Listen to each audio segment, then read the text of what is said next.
This is Spreaker Web Radio.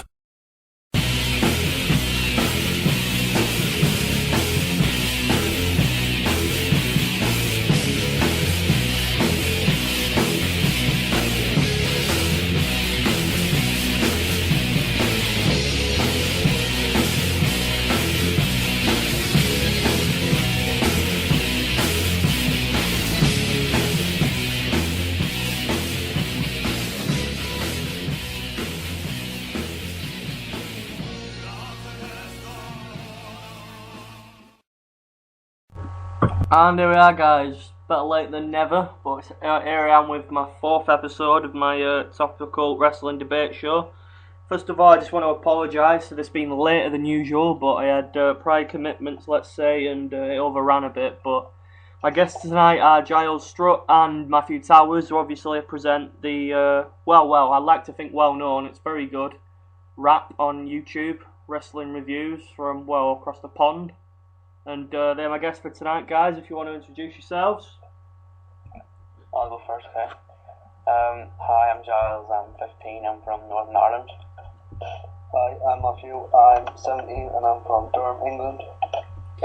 Fantastic. First thing I want to ask straight away before we go into anything serious. Something I've been wanting to ask for a bit. How is it presenting rap then? Do you enjoy it? What's it like? Yep. Very fun, to be honest, yeah. It's good having a conversation with Matthew. He's got such a good wrestling knowledge, to be honest. But yeah, it's very fun. I'm glad we can be entertaining to all of our listeners. Yeah, I love it. It's great. Talking with Giles about wrestling is, it's entertaining, as I don't really have any wrestling friends. And it's fun. Yeah, I like to do columns as well. Anything wrestling related, yeah, but rap is so much fun. Yeah, it is a good show. I do watch it, listen to it, let's say, quite regularly. I've watched everything so far. I do quite enjoy it. You do have good opinions on things, which is why I was very, very happy to get you on the show, because it should be fantastic. Thanks. But let's move on to what's first tonight, which we'll start off with a review of last night's Raw. So I don't know if you'd count this as a segment, but I have to mention it. Obviously the fire breaking out in the arena before the Raw. What do we think of that one then, Matt? It's quite chaotic. I think it's happened before. To be honest, it's one of them things that can't happen in the WWE with all the pyrotechnics and whatsoever.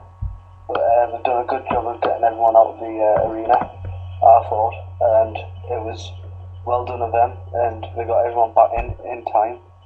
And yeah, it was glad no one was really hurt. What do you think, Giles?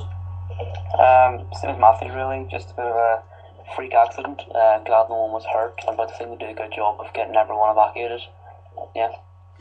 To put my spin on things, originally, this is my opinion, shoot me if I'm wrong, but I thought that possibly could have been a bit of a publicity stunt to begin with, but you can't really instigate a fire as a publicity stunt, because if it goes wrong, you're putting people's lives at risk, which is just not acceptable. They've already got media attention from TMZ about AEW with his remark towards a rapist or something. I don't know what that was. To quote the comment, it was a joke about Kobe Bryant in a hotel in Colorado as he had sexual assault claims posted against him by the staff of that hotel back in, I believe, 2004. Something along the lines of that. So that's where that joke originates from, for those who didn't know. Yeah, that was it. And they've already got negative TMZ coverage, so they don't want any negative media coverage, and that's why they promoted it heavily. Of the fact that I had a fire, as to say, anything can happen in the WWE, etc. So yeah. Yeah, I'd agree with that. But as many people joked, it was quite an explosive start to Raw. Yep. As obviously we saw Punk and CM Punk come out instantly with the same theme, which I was very glad about, because a lot of people did tip him to change it. But I didn't see. I honestly didn't see that happening, as he is very good friends of Living Colour. he is very fond of that theme. He had it in his indie days, obviously. Someone said it was Robert Roode's old theme. That was linked with him coming up Yeah, with it. I heard that as well. Yeah, and I couldn't quite believe that, but no, I didn't see that happening, to be honest, him changing the theme. I was quite No. sceptical at first of it, so I was happy to know that it stuck with it, because it now fits him even better with the Exactly. infamous lyric of I can't remember exactly off the top of my head, but you know the one I'm talking about, where he's like, "I abuse you, yet you still adore me," something along the lines of that. I can't remember. Yeah, that's the one. Yeah, that's a great lyric. I am a big fan of that song before Punk. Well, obviously, I'll sadly admit to you now, I didn't know him before his WWE days. I wasn't that much into the indie wrestling scene at that age, but ever since he joined WWE, I've been a fan of his. But since he broke out basically a couple of years back, I've been I'm not one of his number one fans, but you know what I mean. He's one of my Yeah. definitely up there in the WWE. Well, I've followed him since, was it 04, 05 maybe? Yeah, since his feud with Samoa Joe. And he didn't have that theme, but he did present himself in sort of an aura about him that he has brought to WWE, certainly in the Straight Edge Society, certainly in that shoot promo, and I think it'll happen again, not the shoot promo, but that aura about him, because people said he was still as a babyface. I didn't think that was the case. I thought he was limited to what he could do, as it was WWE's direction, not his. I think now he has more freedom as a heel than he has as a face. That's just my personal opinion. Exactly, that's spot on as usual. Once he's heel, he has nothing stopping him saying what he wants within reason. Obviously, we are in the PG era, but you don't have anyone like that anymore, really. Not like they used to be. To be honest, I don't really think he is heel. I thought he was more of a tweener, because he was going after Jerry Lawler as a heel would do, but he's going after Big Show as well, like a face would do. So I don't know what he is. Well, it could play out in something, Giles, but I think it's a slow heel turn, because that conversation with Cena, we'll get onto that later, I'm sure we will, Chris. Yeah. But that conversation with Cena was so heelish. It was very. Yeah. It was kind of a jerky feel about it, and I liked it. I liked the conversation, not because Cena and Punk have had history, etc., etc. But he says, what he says, he says, "Oh, I don't wish none of you to go or whatever." And I just thought it was quite, a bit heelish that. Mm-hmm. But from the rest of that segment, obviously it was just Punk basically not showing remorse for what he did to The Rock, which obviously we expected straight away. You're not going to put the go to sleep on one of the biggest fan favourites and then just apologise a week after. It was from the making, but then obviously we had AJ's first action announcing the Cena versus Big Show main event, which again I saw instantly. I knew this was coming, and again I knew the outcome of the entire Raw, but that we'll get onto later. So what did you think about the main event being announced? I did enjoy it, to be honest. It wasn't a very good main event. Quite boring, as Big Show matches always are. But yeah, I didn't really enjoy it, to be honest. I enjoyed some of it. Yeah, I enjoyed Punk's commentary most of Yeah. it. I didn't really mind the announcement itself, because I think they could have at least announced it before the show, just in case fans wanted to see that match and they didn't get a preview of it, whatever. The match itself was pretty slow. It had some good moments, but like I said, post commentary made the match itself, as he actually called some moves, unlike Cole and Lawler do. But he actually called some moves, and yeah, it was alright match. Well, I love Punk. I'm going to speak very highly of him, but he's as good on the commentary as he is in the ring, to be honest. He brings a different dimension, something we don't usually have, as you mentioned, with him calling certain moves, but we'll touch upon that a little bit later. Moving on from that, we had Alberto Del Rio defeating Santino Marella in a non-title match, which again, for me, is just boring. They've done it before with that stupid Ricardo Rodriguez Santino feud, let's call it, which culminated in No Way Out in the Tuxedo match, which itself was a joke. Basically, this for me signalled the burial of the United States title. I no longer consider it to have any credit whatsoever. I don't care who's wearing it now, but you'd need to put it on a young up and coming, someone to earn it back and bring it back some credibility. Because Del Rio's speech about saying he beat the United States champion easily, it's just there's no credibility to it anymore. Oh yeah, exactly. You know, when he said that, I thought, well, it is Santino Marella. You know, it's not exactly, you know, credibility. He did dress up as a woman to get on WrestleMania once. One of the things about the United States Championship is it has always produced quality matches at least once or twice a year. There's no denying that. Ever since WCW through WWE, with Santino, yes, he can work, but he does joke matches. He is the joker of the WWE. He is a comedy act, and having a comedy act hold any title is wrong. That's just my opinion, but I think it's wrong that he is the United States champion, especially since February or March or how long has he held it for? It's ridiculous, and it's one of them things that WWE are doing basically for the corporate side, I think, because he's one of the biggest merchandise sellers apparently. So yeah. Yeah, as Matthew and I said in our past show about the Miz winning the Intercontinental Championship, we said about Miz bringing meaning to it, and he'll have really good matches and all that. And we said about Santino needing to get rid of his and get another mid-carder in, need to be pushed that could actually deserve it, and give a name to it for like Zack Ryder, for example, or Alex Riley, or someone at least. Well, I completely agree with that, because I've been pushing for this for a while. Santino beat Jack Swagger, I believe it was, way back. Was it before WrestleMania? I think it was. Yeah, it was.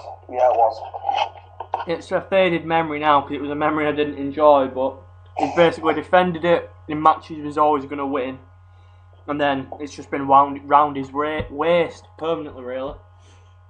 But I have no problem with comedy, let's say comedy acts in the WWE. They have the place, but as you mentioned, they don't have the place for the belt. It takes prestige away from the belt, because it's like, oh, look at him, let's laugh at him, but he's wearing a belt.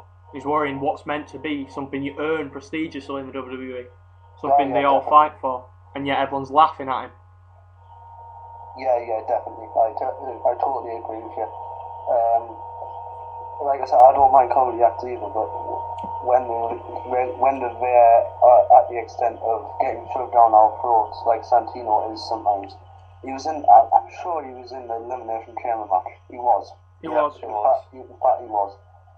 Because I remember the crowd and all shouting Santino, and it was trending worldwide on Twitter and all. Yeah, he did great, but the reason he was in there was because of a lack of baby faces at that level. The depth in the roster, yeah. The definite push Alex Riley. I know he stood up to Cena. He said it to his face, and now he drops. You know, that's a little inside joke. But push Alex Riley, push Zack Ryder, push. You know, someone else. Santino has not got any credibility now. He keeps on losing, and he has that title as well, which makes it even worse. Well, yeah, like you say, he was in the Elimination Chamber match, and he was there purely to give the crowd something to cheer up, because obviously, if you've got a big match like an Elimination Chamber match that's meant to decide the title, you need to lift the crowd a little bit at times. That's basically why he was there. But that leads me on to something else. The Great Khali basically being a jobber, because he basically was in that match for in one of the Elimination Chamber matches for no point as well. Yeah. But that's a subject for another day. We'll never get through anything. Also, after the match, Del Rio apparently brutally, because that's how he's meant to be being pushed nowadays, beat Santino. He announced that he wouldn't compete again unless it was a world title match, or until SummerSlam, until his title match for the fourth time? I don't get why he's a number one contender, because he lost to Sheamus cleanly at Money in the Bank. Yes, he won the number one contenders match, but I'm sure there's another heel on the roster. There's Cody Rhodes, you know. Exactly. Cody Rhodes is one of them that has been absolutely phenomenal in the past 2 years. And he's got more character in his left pinky than Del Rio has, because he has turned absolutely boring. Good wrestler, boring character. Yeah. I have to admit, I do like Del Rio, but I completely disagree that he should be getting title shot after title shot. I mean, I remember when that guy started, he won Royal Rumble, and then he won the Money in the Bank, or was it whatever order it was in, and then now he's just basically title shot after title shot with no credibility. Well, they invested a lot of stock in him, didn't they? I mean, he debuted against Mysterio, he took him out, he won the Rumble, he then lost to Edge at WrestleMania, then he lost to Christian at Extreme Rules, then he won the Money in the Bank briefcase for Raw, then he cashed it in on CM Punk, won the championship twice, lost it to CM Punk at Survivor Series, got injured, and now he's back to square one, and it doesn't work for him. You know, he needs at least something new about him. Every wrestler needs to evolve. Cena needs to evolve, Orton needs to evolve at times, Punk even can evolve. He needs to evolve more than anyone on the roster. Well, if we're looking at one of the reasons, if we're digesting it a little bit, one of the reasons why I don't think he's unlodging Sheamus is because Sheamus is booked very, very similar to Triple H was, in the fact that he'll very, very few clean losses. Because it's well known backstage that in WWE that Triple H and Sheamus are very good friends. And obviously we know Triple H is the king of burying, so Sheamus is just winning cleanly constantly. It's going to take a very good storyline to unlodge Sheamus from that title at the moment. Because as you can tell from beating Daniel Bryan, who had gained a lot of credibility towards the end before, well, I call it last season, but you know what I mean, before last WrestleMania. And then to lose in 18 seconds and open the show, you knew straight away Sheamus was going to have a long title reign. Oh, yeah. Every title match he has, I can predict.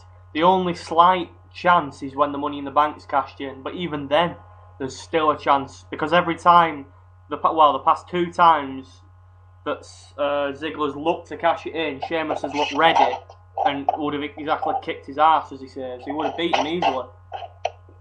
So it's going to take some huge stipulation match to destroy Sheamus to make it look like it's not his fault to lose that title, in my opinion, with the Money in the Bank cash in. Other than that, I can see him beating whoever's put in front of him for the rest of this year.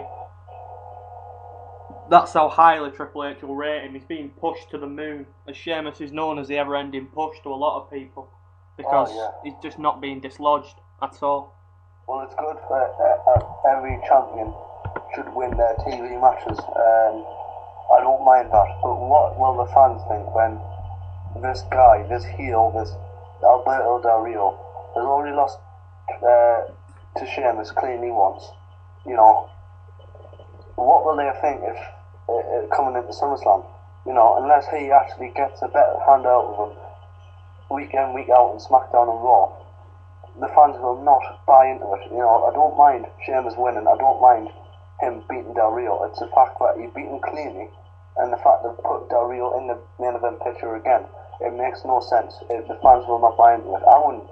If that was a headline of a pay-per-view from the story of Del Rio losing to Sheamus cleanly at Money in the Bank, and then him getting another shot at SummerSlam, I would not buy that pay-per-view whatsoever if that was the headline. That's just, again, my opinion. Well, a stipulation that possibly could swing in Del Rio's favour would possibly to make it a submission match. Because Sheamus isn't exactly a submission specialist, let's say. And obviously the cross arm breaker from Del Rio, because that eliminates Sheamus' strongest moves of his arsenal, which is his broad kick, his white noise, etc, etc, because you can't win a submission by pinfall, clearly. So that would give Del Rio a shoe-in, but even still, I don't see him doing that. Or even if they did, Del Rio would still find a way to lose, thanks to his booking. Yeah. But going back to the original point, so what? I like you and all, but I'm not asked if you don't have a match till SummerSlam. Wouldn't bother me. I'm sick of you just basically beating superstars that did have credibility and turning them into jobbers. Which is Zack Ryder and, Santino, basically, with a belt, it makes it even worse, but... Yeah, moving on from that, we then had, Brodus Clay being Brodus Clay, then Vicky Guerrero coming out, doing that, whatever you call it, dance before Damien Sandow interrupted. Stupid. That was, Seriously. again... Awful, because... Sorry for interrupting. No, duck yourself out. Go for it. I was going to say, that was the exact same segment that happened on SmackDown months ago. Like, seriously, that exact dance Vicky did with the thumbs and all was the exact same dance on SmackDown a couple of months ago. And it was just pathetic. Like, seriously, why are they even... It's actually insulting why they're booking Brodus Clay.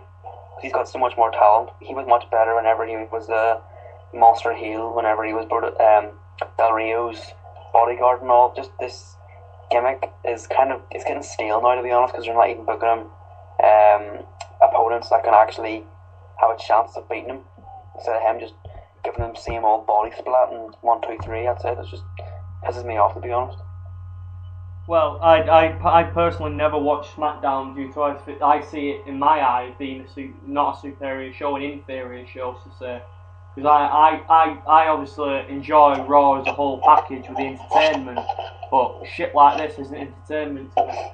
I don't want to see a legendary wrestler's wife dance in the ring while a big fat idiot and 2 women dance with her.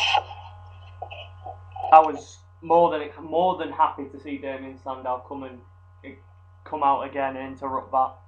Hopefully, and I don't mean this in a nasty way, but hopefully he's put Brodus Clay on the shelf. Maybe wrote him out for a few weeks, gives a little bit of a break. Yeah.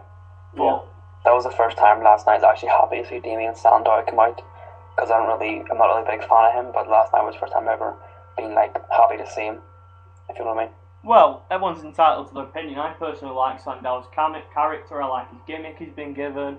It's something fresh, something we don't have at the moment really in the WWE. But I can see why he's not liked, but he's going to definitely be pushed more towards a heel with that last night. But, last night, technically it's Monday night now. But I like him. So, Brodus Clay for me is an entertaining figure on TV. But at the end of the day, he needs something. He needs a feud or a tag team or whatever. He needs something to keep himself relevant. Instead of, how many times has he jobbed? How many months has he been jobbing people? Has he been beating people? Apart from the Big Show, he's been beating people for 7 months, 8 months, and it's getting old. Yeah, that was the only chance he actually had to break out from fighting jobbers. The Big Show feud he had. Because I thought something was actually going to happen there. Whenever Brodus Clay and all come out in the steel cage match, I thought something's going to spark something here. It's going to be a feud between those two. Because it'll be good, 2 monsters having a feud. But it obviously didn't happen. They just went their own way. Well, basically, it's just nothing's going to stop the Big Show and his giant push at the moment, really, is it? That's why they've got to keep people like Ryback away from him. Can you imagine Ryback versus Big Show? No. They just can't have it at the moment, but moving on from train wreck of a segment to eventually, after a few attempts, Daniel Bryan finally confronting the new general manager, AJ, which led to the street fight, the no holds barred, and the Falls Count Anywhere matchup, the Raw active one for the night, which was always going to be a street fight, absolutely always, whether it was rigged or what, because the fans were always going to go for that. But all three would have the exact same outcome, really. Falls Count Anywhere, what happened, he ended up fighting up the ramp for a bit. No holds barred, same thing happened at WrestleMania between Triple H and Undertaker. It's just a glorified name for a street fight. But basically, it was always going to be a no DQ matchup to liven the crowd a little bit between people that have a little bit of history. So that was an alright segment. What did we think of that? Matt, if you wanna. I really enjoyed it. Oh, shit. You go, Josh. Matty, go ahead. Alright, thanks. Okay. I thought it was a great segment between AJ and Brian for a start to set up the match. Them two obviously have a lot of history and they still do.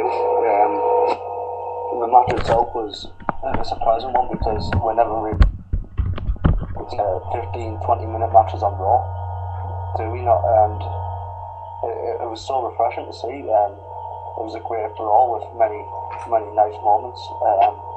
Like Brian swinging Sheamus into the barricade. I thought that was a cool spot. And the ending as well, the finish with Sheamus bro kicking Brian onto the steel steps. I thought that was very nicely done. Yeah. I really like the match, so I did. Yeah, it was something we rarely see on Raw. As you said, a 15-minute match and also a street fight. So yeah, it was something good for a little change.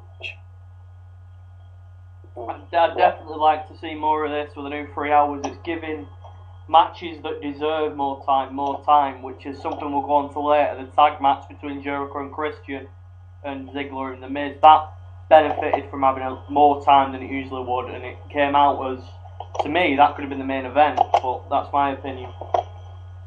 But yeah, it's definitely with this new 3 hour setup, if it sticks to the way it was on Monday, I can see it being good and enjoyable, but that depends. I've heard many a rumour. But overall, yeah, the match was that could have been on a pay-per-view and I wouldn't have noticed the difference. That's how good it was, to be fair. That's something we'd see on a pay-per-view. That's why we all think it was so good. We're not, just like you've mentioned, we're not used to seeing that on a Raw or a SmackDown, for etc. So that's what made it good. But yeah, couple of usage of the arena, bit of weaponry, always good to see on a Raw. So from that, obviously, Sheamus won the title fight. Well, non-title fight, should I say? Sorry. But then we had a small segment after that where we had R-Truth coming out in a suit, which we see more and more these days. He doesn't seem to compete as much as he used to. It seems to be Kofi competing when obviously they're not in a tag match. Basically say, because Daniel Bryan was going insane in the ring, like always, the referees couldn't get him to leave because he was claiming he'd injured his neck or whatever you want to call that. But then we had obviously, Daniel Bryan supposedly kicking little Jimmy out the ring. For me, that's stupid, but that's again a story for another day. I think that's had its day, the little Jimmy storyline, which obviously resorted to R-Truth cuddling Thin Earth. Which I'm glad to see they did have some reason for the men in white coats, because I mentioned on last week's show in the small segment on the 1000th that I spotted them. I wondered what the hell that was about, but I'm glad they've brought a little spotlight onto it and they've done something with it rather than just leaving it. So they had him come to take. Yeah. So they had him come to take Daniel Bryan away. Well, originally it was for R-Truth, but then AJ came out and said no, it's for Daniel Bryan. But overall, what did we think of that segment after the match then? Which one? Like I've just mentioned with Kofi and R-Truth come out and then the men in white coats come out for Daniel Bryan. I can't hear you, Chris. Sorry, I keep breaking up. Oh, sorry. Can you not hear me very well? Is that better? No, not really, no. Is that better? Yeah. Right, sorry about that, guys. Did you hear anything of what I just said? Not particularly, no. My bad. I was talking from further back than usual because I was relaxed a bit. Basically, did you watch the show? Yeah. Yeah, we're watching. Yeah. After the Sheamus Daniel Bryan match, when Daniel Bryan was going mad in the ring, and then R-Truth and Kofi came out, and then the 4 men in white coats came to take Daniel Bryan away. Yeah. I thought that was good. Whenever Daniel Bryan kicked little Jimmy, it was pretty funny, but yeah, as you said, the R-Truth and little Jimmy segments had its day, to be honest. That's the let that go. But yeah, it was funny whenever the guys in the white came out and took him away, because it was kind of like AJ turning the ball, if you know what I mean, saying Daniel Bryan's mentally unstable. Yeah. Whenever everyone was saying AJ's mentally unstable, so it was good. Yeah, it was a change. I loved it. Yeah, I thoroughly enjoyed it. the interactions between R-Truth and Daniel Bryan was absolutely terrific. I mean, the line where he says, "You're consoling an invisible child. What's wrong with me?" Sorry to say this, guys, but we're just out of time. You're listening to Spreaker Web Radio. Hi guys, and we're back with the second part of tonight's show with my guests Matthew Towers and Giles Strutt. We're a bit timed out on that first part, I apologise, I didn't mean to cut anyone off, but we were basically discussing the Daniel Bryan and AJ segment where it was the roles were reversed a little bit and Daniel Bryan was being portrayed to be mentally unstable. If you want to finish off what you were saying about that, I do apologise. Yeah, Matthew got to the part where he was talking about little Jimmy. I'm still curious about that little quote. No, the quote that Brian said was funny, and I'll wrap it up because I did drag on a bit in the last part. But the interaction was great, and especially when the white coats came down, and it was just great interaction. And Brian was the absolute star of that show, by the way. That's what I thought of it. Yeah. Yeah, he does good promo work. He does good mic work. To be honest, Daniel Bryan. I never used to like him, but it sounds a bit bad, but basically, ever since he was feuded with CM Punk, he's really developed in my eyes. He's definitely come along, but I do quite like Daniel Bryan now, and AJ has just asserted herself as a natural talent on the mic and promoing. But moving on from that, eventually we had Titus O'Neil versus Kofi Kingston, which, after one of the strangest interferences I've seen in a while, where we mentioned briefly the joke, so we'll touch upon that again later, but where he threw his shoe at Kofi Kingston. So apparently that isn't a DQ in the eyes of the referee, but Titus O'Neil picking up the win, possibly gaining a bit of momentum. What do we think about that, Matt? Unless they push the primetime players at AEW because of that little joke, then it's obvious that they'll get a tag team title match soon. You're right, it was one of the strangest interferences I've ever seen in my life with the shoe. And the fact that he said your mama for some random reason. But yeah, I like AEW, but that was a bit, crazy. And yeah, it was an alright match. It wasn't much to it.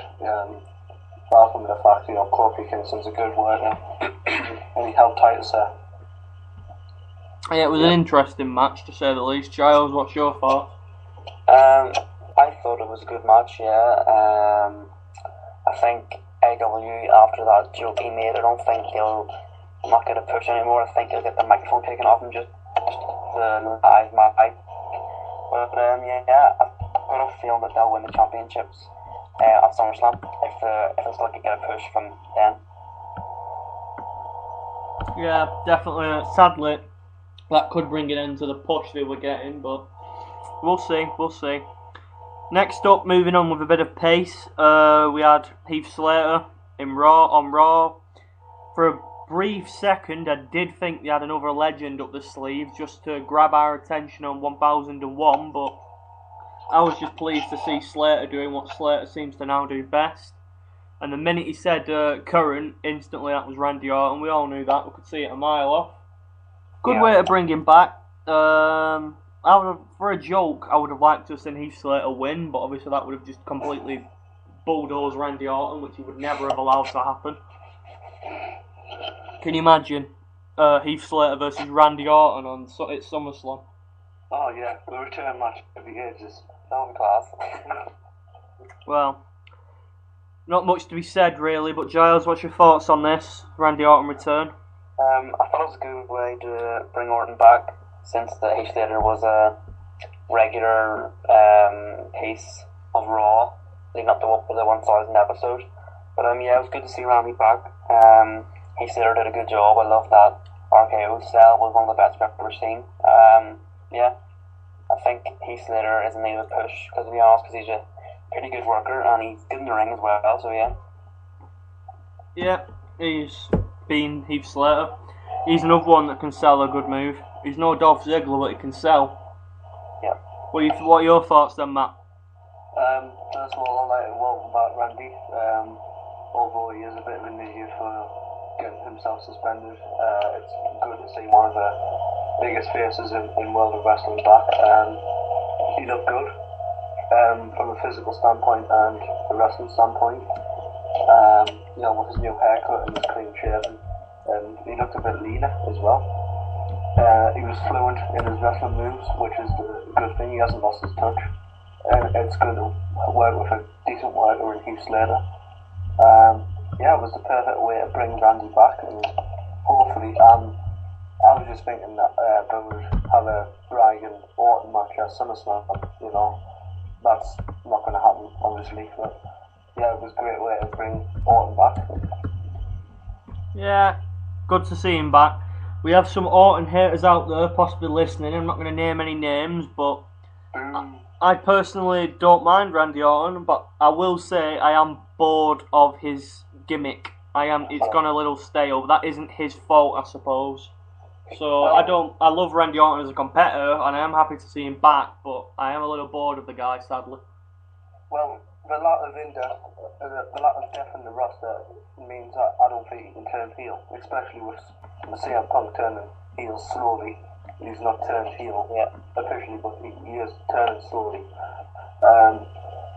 With Orton, he gets the pops, he gets the money, he gets everything from the crowd and the fans. So I don't think there's any need for WWE to turn him heel. Just keep him off the mic, I guess, because this gimmick doesn't need any mic work. It just needs actions, because actions speak louder than words, especially in the world of wrestling. So just keep him off the mic, I guess, to keep the gimmick mysterious in a way. Yeah. Well, the rumour I heard was that Jericho's turning face supposedly was to accommodate Randy Orton's heel return, but that again is just speculative. I don't know what's going to happen. He could hardly turn a heel in a comeback against Heath Slater. It wasn't really possible to do. I understand that, but I think he should turn heel. Yeah, definitely, because he hasn't really been heel for a while. But I think I like to see him heel anyway. I don't know about anyone else, but yeah, he has to go heel at some point. Well, just Randy Orton being Randy Orton, all he has to do is pick up a mic on SmackDown and he's in the title picture. He could instantly make that a triple threat at SummerSlam, instantly, if that's where WWE wanted to go with it. But that's their decision. Just going back to when I said we have some Randy Orton haters, the main one I was thinking of is Tom. He did ask me to name him, so yeah, Tom Pipson, who some of you will know from the show, he's a big Randy Orton hater. There's his 5 minutes, 30 seconds of time for him today. But moving on from that, we had possibly what stole the show in my eyes, because as it were given a little bit more time, it really blossomed into a good match and with some interesting angles. We had Jericho and Christian reuniting the tag team. Obviously, as Scotty mentioned, they have been doing it on house shows, but on a live show versus Dolph Ziggler and The Miz. Giles, what were your thoughts on this match? I thought it was good, yeah. Didn't really see much of it. I was, quite tired at the time, but from what I saw, it was a good match. Good way to keep the Jericho and Ziggler feud going on. Yeah, that was good. Yeah, Matt, what are your thoughts then? I thought it was a nice little tag team match, yeah. You had 4 great workers. In Jericho, Christian, and Ziggler's case, 3 outstanding workers, I guess. It was a great match. Totally enjoyed it, especially the little attack on Jericho from Ziggler, further the storyline, and hopefully possibly settle the match at SummerSlam. Yeah, it was good to see. To be fair, to see a bit of a reuniting of Christian and Jericho. The little angle between Dolph Ziggler and Jericho, and Christian obviously losing his title to Miz last week. It was an easy choice to make, really, for AJ or the WWE creative staff, whoever brains decided that. But it was definitely a good match. It blossomed again, like I said. I definitely want to see them two separate feuds at SummerSlam. See if Jericho and Ziggler can get on a fantastic match and possibly a Christian Miz rematch for the title. That would be good. But yeah, moving on from that, next up we had something I was a bit, well, not unhappy to see, but the fact we had Kid versus Tensai again, which was basically dropped as a storyline, and it seems to have been picked up again, which WWE just expect us to carry on as normal, which quite annoys me. You can't just, there's no continuity there. You can't just pick up and drop storylines and expect us all to understand. But again, once again, Tyson Kidd did technically lose the match, but Tensai, being Tensai, apparently monster. Well, I don't know if you'd consider what he's getting a push, but having the decision reversed, so another win for Kidd over Tensai. And then again, traditional Tensai destroying his manager at the end. Matt, what was your thoughts on that match? It was a good little showcase for Kidd. I guess he's a tremendous worker. I don't really get the Tensai feel. I don't get why he's back in the WWE. I guess he was making a name for himself in Japan, but that's not the point. You know, the days of him beating Cena and Punk are long gone, and hopefully we can see him, you know, maybe get a revamp and him maybe return as A-Train and tag team with someone who don't know. But yeah, I don't really get the Tensai feel, and the attack on his manager was a bit random. Well, not random, because he's been doing it for the past month. But yeah, a bit boring. We've seen before. It's not really going anywhere. So yeah. Giles, what's your thoughts then? That match I didn't like it, to be honest, because as I said to Matt last night on chat when watching the Raw, I think Tyson Kidd needs a push because he's proved he can cope up at the top. At the Money in the Bank match, he proved he's good enough to work at that level. But just putting him in a match against Tensai Jobs isn't the way to go, to be honest. And as well as Tensai, he's gone stale. He's just boring, as you said. I don't know why they brought him back to WWE, but yeah, he's just. I have to get them sorted out. Tyson Kidd. Well, to give them both a good match and change Tensai's gimmick, and I don't know, just get a push as well. I'm sure they would do that. Well, I think he was brought back, I think it was by Laurinaitis, and he's just not had the desired effects. But obviously WWE are kind of stuck with the Tensai gimmick now. They can't just abandon it. They have to do something with it, and he's not worked out as he expected. But while we're on the subject of Tensai, we've been asked a question by Scotty. Did any of you guys see Tensai's tout? Yeah, I saw. Yeah. Do you want to take the lead on this then? Because I didn't. I have no interest in all this tout stuff by WWE. I thought it was stupid, to be honest, because there's no point in even doing that. Because no matter what way you put it, it's still a bit racist. He said about never trust Japanese drivers, and he said about open your eyes. So either way you put it, it's still racist. So I don't really know what the point in saying that tout was, but it's deleted now, and I've actually got a quote from WWE. They said, while in character, Lord Tensai and Matt Bloom in brackets clearly took the storyline too far, and he will be reprimanded for his inappropriate comments. So I don't know what will happen there. Well, he should get suspended, because if Jericho got suspended for kicking a flag and staying in character, then Exactly. But the thing is, he's made a living in Japan. His gimmick is Japanese. What on earth is he abused? It is pretty daft if you're still with us. You know, the guy was respected in Japan, and now he's just basically shit on the face of it. You know, there's no need for it, and he should get suspended. Yeah, so that's my verdict on it. Yeah, I'm not really a big fan of the tout stuff because it's just another money plugging thing by WWE. But from what you guys have told me, on my thoughts on that, again, it's just it took too far, stupidity from Bloom, and he's gonna pay whether it be a suspension or what. But That's something WWE didn't need, especially after AEW's joke, because obviously when they're off screen, they don't have no Michael Cole to apologise immediately for it. So we'll see. We'll see the outcome of that, Scotty. We'll see what happens. Moving on to the main event of Monday's Raw, just to finish off, we had the John Cena versus Big Show match, ending in a no contest with CM Punk on commentary and eventually basically ending the match by DQing, so no contest in it. Just before we mention the stipulation announced after the match, what did you think? I know we've touched upon it, but summing up, what did we think overall of the ending to that match? The no contest aspect. Matt, do you want to start us off? It was a pretty weak, after Punk's strong commentary, especially towards Lawler. I thought it was a pretty weak thing of Punk to do. He could have, done a better job of just interfering on the attitude adjustment and then kicking Big Show in the head. He could have really sent a message to both guys. He didn't really do that. He just kicked someone in the head.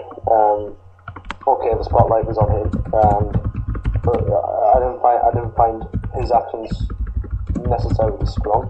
I just thought he kicked someone in the head and walked off. So yeah, it was one of those things, but it's hopefully it'll lead to something better. Giles, what was your take? Yeah, the main event match, as I said earlier on, was quite poor. Anything else with the Big Show's in it, as Matt knows my hatred for the Big Show, but he's just, I think Punk's commentary and Punk's interference at the end just saved it, to be honest, because I was listening that much to Punk's commentary, I didn't really concentrate on the match, and the interference at the end just saved it. So yeah, it was a shit match overall. Well, yeah, it was it wasn't what I was expecting. It was poor, but I don't know if that's down to the fact that Big Show just can't carry a good match. If not, I know again I'm mentioning CM Punk, but say we'll mention Daniel Bryan in this, I can't help but feel if that was something like John Cena versus Daniel Bryan, it would have been a hell of a lot better as a match. Oh yeah, definitely. I just don't think Show can carry it no more. I don't think he can put on a good match with a lot of people. I mean, Cena is Cena, but even Cena couldn't carry Big Show in that match. He's past it, I think, Big Show. Definitely. Well, how many times have we seen him turn face and heel over the years? And I don't like him as a heel. I even like him as a face better. The sympathetic giant. That's what I see him as. And he can't really carry himself to the point of having a decent match because of the fact, one, he's very slow. I mean, when he was getting shoulder blocked off Cena, he was slow getting himself up. That's one of his first signs of wrestling where you're losing your touch, is when you can't pick yourself up quickly enough. And Cena had to help him up. So yeah, the fact that Show's in the title picture, and why is Show in the title picture in the first place when he was the one that cost a Money in the Bank winner a cash-in match and ended in a DQ, and he's getting rewarded for it? I don't get that at all. It's unlogical booking from the WWE. Yeah. I guess it's just basically taught you that anyone can involve himself in the picture by just constantly DQing the number one contender. If anything, it's just basically said if you keep costing the number one contender, you're going to end up having a title match. But obviously at the end of that match, CM Punk walking away all smug, thinking he took out his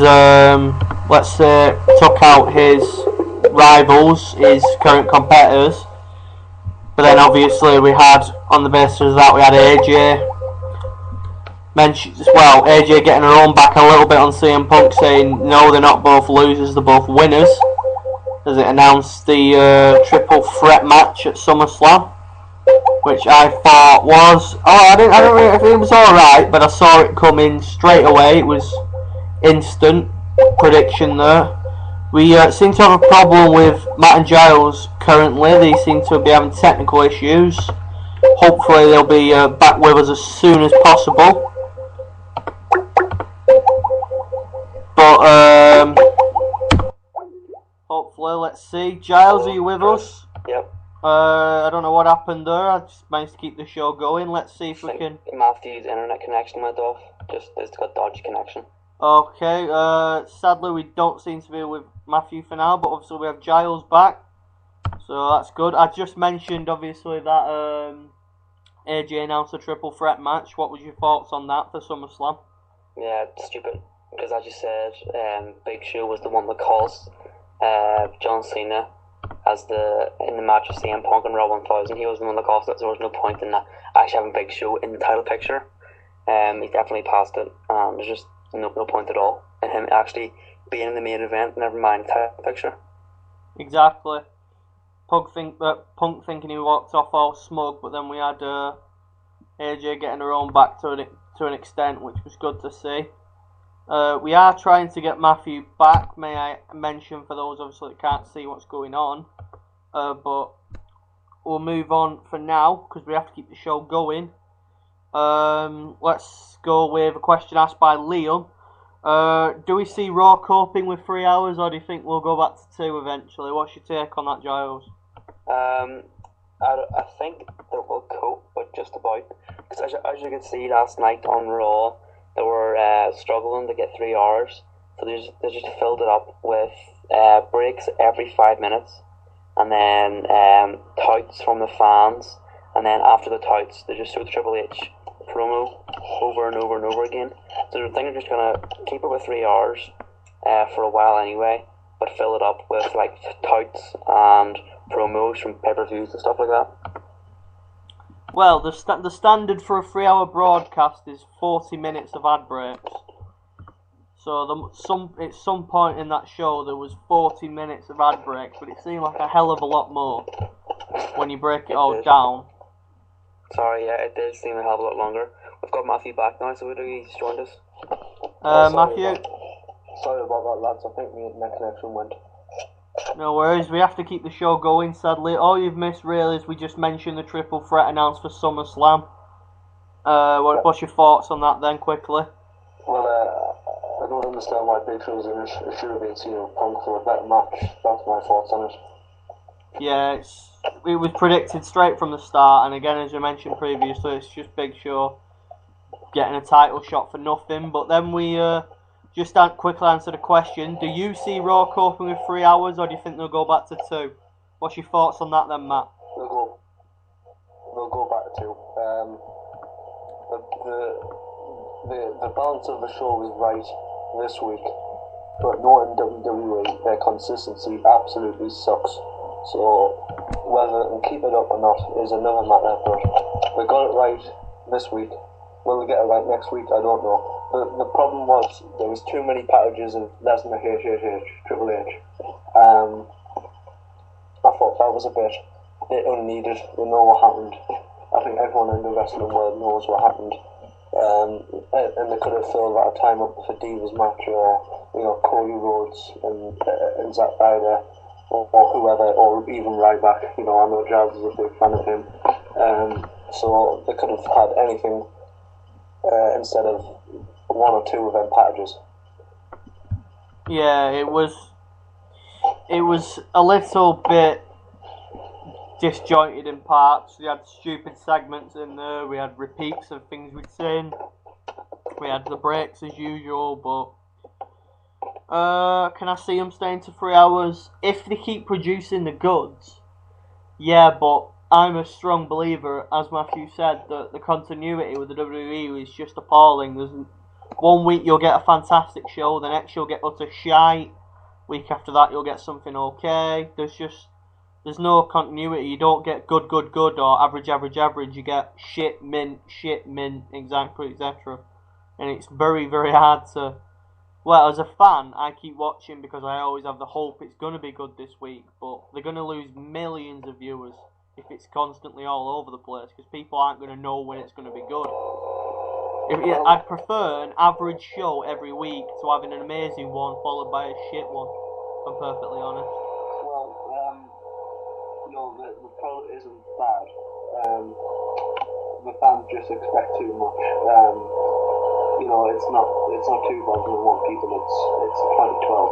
It's 2012. We don't have the roster we did back then, and we probably won't for another, good 5 or 10 years. That doesn't mean to say that the product isn't bad. It's just you expect too much. Not you, Chris. I mean, you in the IWC in general expect too much, and it's quite sad really because last week I thought it was absolutely tremendous, the show they did with DX opening, etc., etc. I never had a smile off my face, and I woke up, went on NoDQ.com, ran through the columns that are always on, and it basically 5 out of 6 of them fucking hated the show. And I'm thinking, what do you expect a farting unicorn to appear? They expect too much, and it's sad for the WWE. I stay well away from things like that because I disagree too much, and I'd end up brawling with people of my opinion. I'm very opinionated, and I'll never give up a fight. But it was a very good show. It was booked. It wasn't booked the best, but overall it was a fantastic show, and I'm happy with what WWE gave me for the 1,000. There's always going to be improvements. You're never going to have a 10 out of 10 show. For example, it wasn't WWE's fault. Steve Austin couldn't sadly make it. We had stupid things like Santino Marella and Hornswoggle handing crap out. That shouldn't have been there, but that's WWE. You take it with a pinch of salt. You know what you're getting. You're never going to get, like you say, you can't expect something amazing that's never going to happen. You have to be realistic. And I understand that Steve Austin couldn't be there for his knee operation. I understand they needed filler, so they had to use some stuff like the Hornswoggle Santino segment. But overall, it was a very good show, and I wouldn't slate WWE at all for giving us that, especially for a normal Raw being the 1,000th episode. Yeah, but that could have been a pay-per-view, and I'd have been very happy to pay for it. Yeah, definitely. Yeah. So that really means to me. Again, it's just I can't knock what they've gave me. In another question we were asked, well, I don't know if we've been asked this personally, but touch upon dead quick. If you guys were planning a pay-per-view, who would you book against one another from WWE? Basically, what matchups would you have? If you want to give us your top 3, Giles, you want to give us your first? Yeah. Matthew and I had a conversation earlier on, I think. I said Ryback and Goldberg, but is this current WWE stars or past and whatever? We have no specification, so I'd go with whatever you want. Okay, Ryback and Goldberg, and then I would have CM Punk and Steve Austin, and then The Rock and Cena Part 2. What about you then? CM Punk, Stone Cold, 2 of my favourites. Chris Jericho and Bret Hart, and Kurt Angle and Daniel Bryan. They're the 3. Submission themed pay-per-view from you then. Oh yeah, definitely. For me, I would definitely have CM Punk versus Steve Austin. That would be amazing. The Rock John Cena's been done, I'd say, but this may sound bad, and it has been mentioned on the group, but I would love to see Undertaker and Kane go at it one last time before they call it quits. I would like that, to be honest. I actually would like that. Wrestling's about opinions. I'm not going to knock that. I don't knock people's opinions, but for the love of God, if that happened again, I would just hang myself. I retract my statement, as I fear it'll kill people. But that's something personal statement, my opinion. A third matchup I would probably have. I'd want to see DX go at it one more time. If we're talking bringing back like a four-way tag match TLC, I'd have something like all the greatest tag teams. In my opinion, I'd like the Hardys. I'd have DX in there. I'd have Edge and Christian in there. Just basically, just a massive TLC tag match again. They're my 3. That's what we'll go with 3 that I'd book for my pay-per-view. But again, that's my opinion. Obviously, we have disagree. Something that I like to ask all my guests, just dead quickly, because we're into the last minute here. So if you just want to quickly state, what's your favourite wrestling moment ever? Matt, we'll start with you. Oh God, either CM Punk shoot promo or Chris Jericho kicking Shawn Michaels in the nuts at WrestleMania 19. Giles, what's yours? John Cena and JBL I Quit match whenever John Cena threatened to hit JBL with a big steel pipe thing. Oh, I do remember both. I remember all the moments mentioned. They were fantastic. But as time's running out on us, I just want to thank anyone that's listening or may listen in the future. I want to thank Matt and Giles for coming in, and just to leave you with, I'd recommend you take a listen to their show, which is Rap. It's on YouTube regularly, and they also have a group